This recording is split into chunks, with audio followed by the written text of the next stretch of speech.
Bonjour à tous. Donc, Alexandre, mon frère, Thierry Gardette.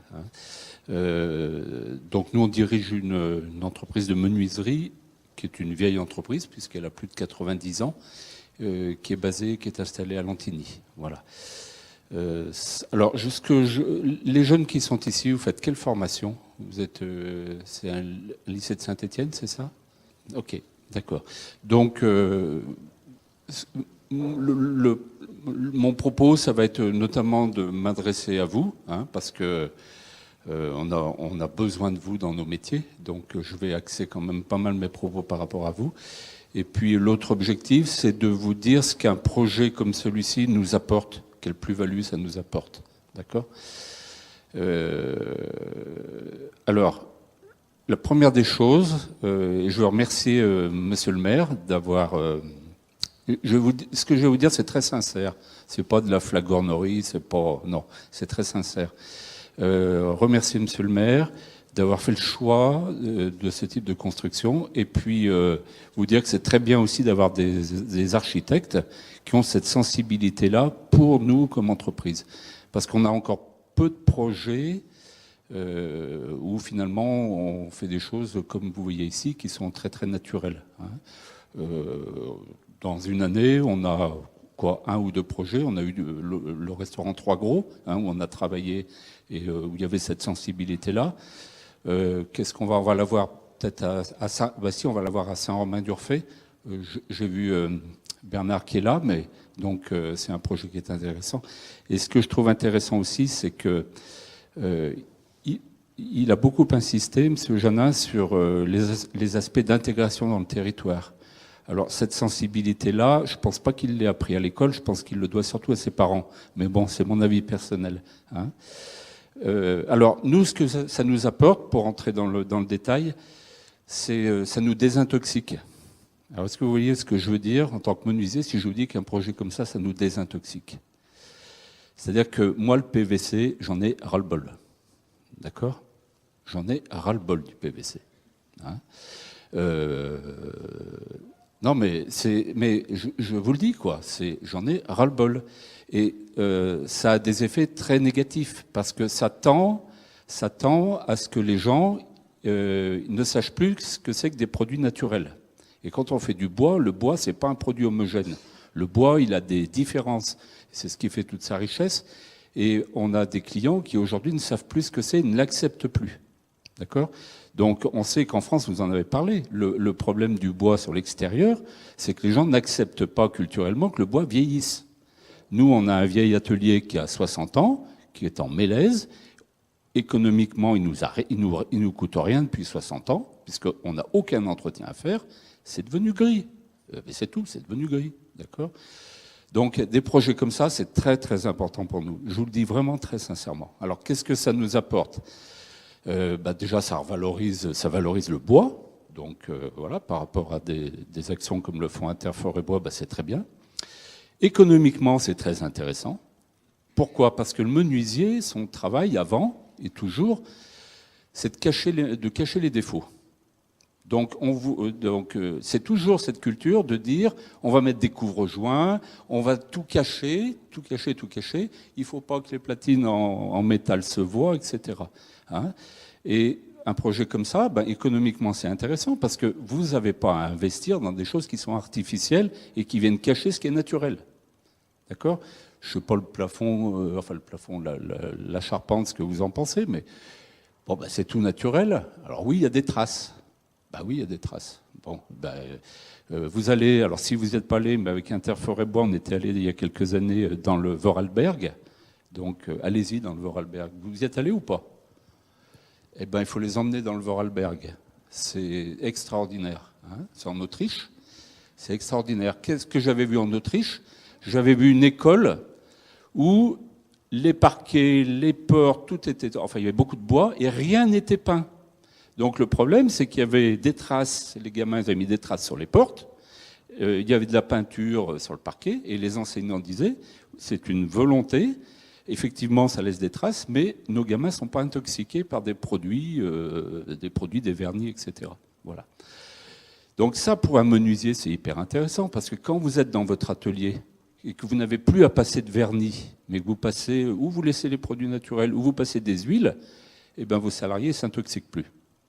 D'accord? Donc c'est une autre désintoxication, hein, c'est que voilà, il y a le par rapport au sacré PVC et par rapport à votre travail.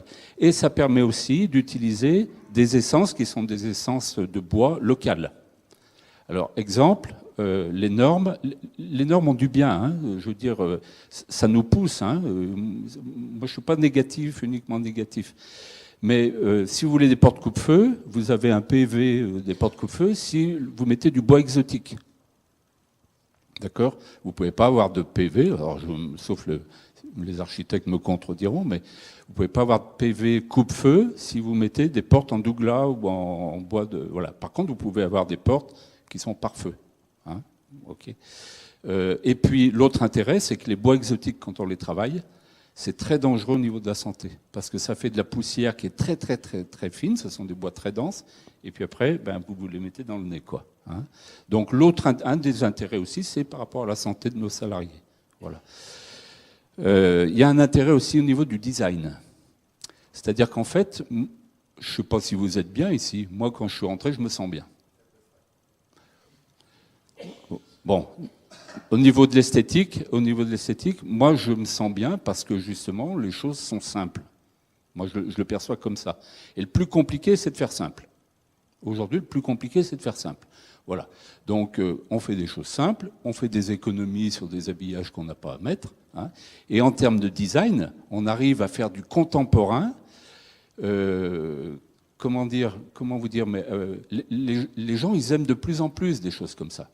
Hein, quand on choisit le bois, avant, vous aviez des maisons, le bois, il était peint avec des couleurs très foncées. Aujourd'hui, on veut laisser des teintes naturelles et on veut des formes qui soient comme celle-ci, quoi. Hein. Donc des projets comme ça, ils nous servent aussi par rapport à des particuliers, parce que là, c'est un lieu de passage, donc vous avez plein de gens qui vont passer, et ça va leur donner des idées pour aménager leur maison, pour aménager d'autres locaux. Voilà, donc c'est très important aussi par rapport à ça. Qu'est-ce que je veux dire encore? Je peux vous dire plein de choses. Alors, ça a un intérêt aussi en termes d'emploi. Pourquoi c'est un intérêt en termes d'emploi? Parce qu'on est dans des métiers aujourd'hui où on peut se contenter de poser des produits industriels. Hein, c'est-à-dire qu'un menuisier aujourd'hui, il y a beaucoup de menuisiers qui s'installent qui n'ont pas d'atelier de fabrication. Voilà. Et ils vont trouver auprès des industriels, et d'ailleurs les industriels sont très forts, donc quand on répond à des appels d'offres, c'est toujours les mêmes produits qui sont proposés, et finalement, nous, en tant qu'artisans, on fait le beurre des industriels. Voilà. Des projets comme ça, quand vous voyez le bardage intérieur, on n'a pas fait la charpente, mais ça nous permet de fabriquer localement. Non seulement d'utiliser des essences locales, mais de fabriquer localement. D'accord? Donc nous, par exemple, on a une entreprise, on a créé 15 emplois en 10 ans. Parce qu'on fabrique. Hein? Alors qu'il y a 15 ans, on nous disait qu'il ne faut plus fabriquer en France. C'est plus la peine, économiquement, ce n'est pas intéressant. Voilà. Donc, et puis c'est intéressant pour les jeunes, c'est intéressant pour vous. Hein? L'orientation que vous choisissez, elle peut être royale. Franchement, elle peut être royale. Nous, on le voit, on a besoin de gens comme vous, on a besoin de gens qui aiment le bois, et puis qui soient curieux, qui aient envie de faire des choses qui soient différentes de ce qui se fait jusqu'à présent, hein, qui prennent en compte le paysage, c'est très important. Voilà. Donc, bon, voilà ce que je peux en dire. Je vais te laisser finir. Si vous avez des questions, je veux bien. Voilà.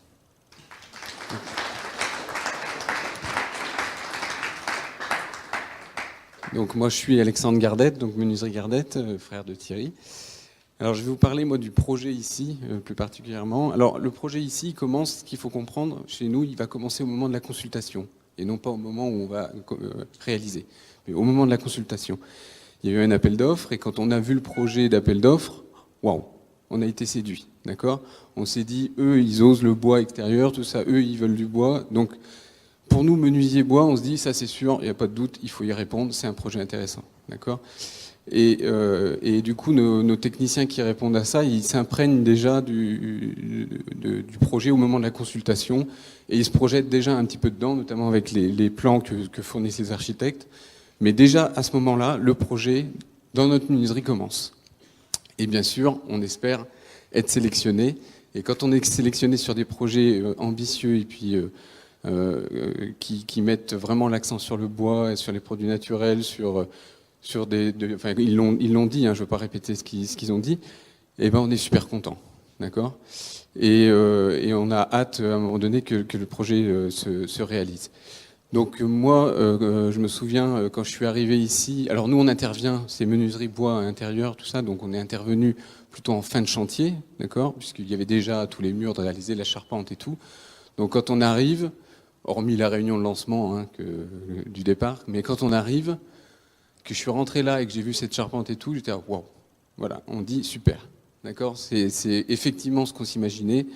Et on est content de participer à une chose comme ça. Et je peux vous dire que tous nos salariés qui ont participé ici, ils sont contents et on en parle encore aujourd'hui dans notre atelier. C'est devenu une référence.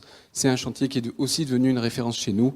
Et on cite souvent en exemple, par exemple, le mur acoustique ici, les bars, etc. Enfin, le mobilier qu'on a pu faire. D'accord ? Parce qu'on est super content d'avoir fait des choses comme ça. Bien sûr, alors le projet, notre projet, il a concerné donc le mobilier, alors essentiellement les bars, les 2 bars, dont le dessin a été fourni par Fabrique. Et pareil, quand on voit le design de ces bars, c'est pareil, on est super content de pouvoir réaliser ce type d'ouvrage, d'accord ? Et les salariés, les ouvriers, et je parle encore une fois aux jeunes, si le jour où vous avez l'occasion de faire des projets comme ça, vous verrez, vous serez fiers de vous une fois que vous aurez réalisé ce type de réalisation. Enfin, de ce type d'ouvrage. Alors ensuite, on a fait également donc tout le mur acoustique ici. Alors ça paraît simple, mais derrière il y a aussi des choses derrière ce mur acoustique. Hein. Il y a des matériaux, il y a une ossature, il y a des produits isolants qui doivent être classés contre le feu et main. Il y a un tissu noir pour que l'aspect entre les lames soit beau, assez résistant aussi parce qu'on est dans une salle publique. Et puis ces lames en douglas, voilà, qui ne sont pas du tout vernis, sur lesquels il n'y a pas de produit, qui sont bruts et qui viennent du Beaujolais. Oui, voilà. D'accord. Voilà. Ensuite, on a, alors comme le disait Thierry, on est dans un pays où il y a beaucoup de normes, mais ces normes, on les critique beaucoup, mais parfois on se dit heureusement qu'elles sont là quand même, d'accord ? Parce qu'il y a quelque chose aussi qui a été important aussi dans la réalisation ici, c'est tout ce qui est PMR aussi pour les personnes à mobilité réduite, qui sont des normes beaucoup plus ambitieuses et difficiles aujourd'hui. Et vous remarquerez que quand vous promènerez et vous ferez la visite, eh ben, vous n'aurez pas forcément à monter de marche, même très très peu. Et vous accéderez partout de manière assez facile. Et donc ça, c'est aussi quelque chose d'important. Les normes, bien sûr, écologiques. Alors justement, la mairie, le maître d'ouvrage et tout ça, ce qui était intéressant dans ce projet, c'est qu'ils ont été au-delà des normes écologiques et tout. Et ça, c'est intéressant, d'accord ? Et peut-être que plus tard, ça sera dans les normes. Et j'espère, d'accord ? Ensuite, on a fait aussi des portes en bois comme ça, qui ont aussi un certain cachet dans cette salle. Des portes vitrées avec du douglas, du bois en douglas. C'est par flamme. On a fait donc des rampes PMR dans la salle de basket. Voilà, bien sûr tout ce qui est bloc-porte. Alors là, c'est plus classique, donc on le cite moins parce que ça on le trouve partout.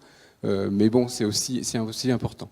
Et donc notre rôle aussi en tant que menuisier, et surtout dans des espaces publics, c'est de pouvoir accompagner aussi les architectes et tout dans ces normes, notamment coupe-feu, PMR et tout ça, pour réaliser nos ouvrages. On a aussi ce rôle-là, parce que bien sûr, un cabinet d'architecture, il ne peut pas connaître la totalité des choses. Nous, on est spécialisé là-dedans, donc on sait répondre aussi à ces questions-là. Voilà, donc encore une fois, en résumé, l'entreprise, la menuiserie Gardette est fière d'avoir participé à ce projet.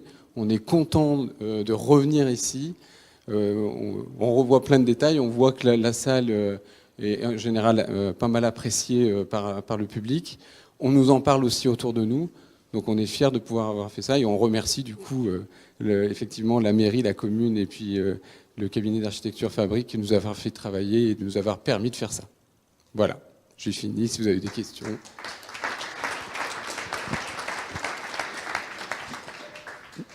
Une dernière chose, monsieur le maire, vous avez oublié de parler de quelque chose en parlant de votre village. C'est que ça a été, alors je ne sais pas si ça l'est, mais ça a été une sacrée place forte du basket. Hein. Je m'en souviens. Voilà.